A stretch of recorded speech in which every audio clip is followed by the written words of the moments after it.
Hi, I'm Pattu from freefincal. Today, after nearly 13 years of investing in equity mutual funds, I have rebalanced my retirement portfolio for the first time because my target equity asset allocation was 60%, and I found that it was almost 66%. For the first time, it had gone up, gone above 60 a few months ago, and then it has slowly increased to 66%. And you can see that the market momentum has gradually slowed down.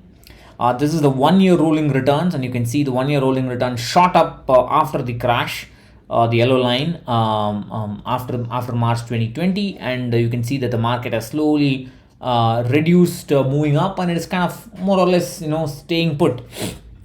And with about 95% gains since March 2020, I think it's a good idea to consider whether one should rebalance the portfolio. Not everybody should rebalance. For me, it was 66%, and at 46 years, I think it's a good idea to rebalance and not wait anymore and not get overtly greedy. So I have rebalanced, and I just as I shared in Facebook group Pass on Ideas for Wealth, the total amount I rebalanced is two times the equity mutual fund value that I had in 2011 or 12. So that's how sometimes growth can be. That's how growth can be quick. Growth is of course not linear, not like the power of compounding that people talk about. I'll talk about that again. That's why I call it as the power of confounding, which is to confuse people. But what I want to say is that many people ask me whether if I can rebalance by changing the investment amount so that I can save on tax and so on. No, that's not possible. It's possible maybe for a year or two, but not beyond that. You have to rebalance without worrying about exit load or taxes and so on. So I've done that. I'm planning to. So what I've done is one part of the rebalance exercise. I have redeemed the necessary amount from equity mutual funds, and I will be investing part of that into PPF. Being April, that's convenient because I'm not invested any money in any of my PPFs. So I'll probably be maxing my PPF and my wife's PPF, and I'll probably be investing the remaining amount in ICICI Guild Fund.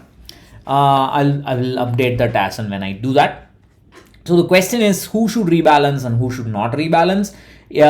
People who have an asset allocation, and just like me, whose actually asset allocation is higher than the target asset allocation, should consider a rebalance now. People who have very short-term needs, that is, they have invested in equity for just goal 3 years away or 5 years away, should book profit completely and get out, redeem fully. If those who are invested 80, 90, 100% in equity and don't have an asset allocation, should remove part of the money and create a proper asset allocation with a plan. And those who should not rebalance, people who have like 70-80% of debt, and they just started investing in equity, no matter how much your gains are, you should not rebalance. You should push yourself to build that equity portfolio. Remember, it took me almost 10 years to get to 58%, and for a very, very long time it was like almost like 4 or 5 years it was like 57, 55, 58. It was just below 60, and only now it has gone. It took a crash to make this happen. If you're debt heavy, then you should not be rebalancing now. And don't also look in terms of returns. Another mistake that people do is they say, I expect only 10%, I have got 16% XIRR, can I book that profit and so on. It doesn't work that way in real life, because XIRR can fluctuate rapidly. Because in December 2019, my XIRR was what, 11 or 12, I don't remember. You can check my audit. I think it was like 11ish something.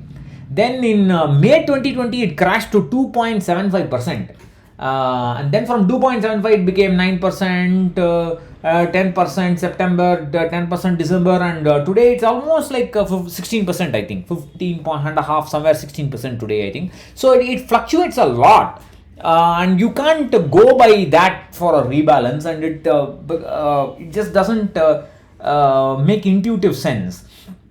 What makes intuitive sense is asset allocation and your ability to judge what is the actual worth of the corpus. With this corpus today, how long can I be financially independent is the question that should be constantly asking when it comes to retirement.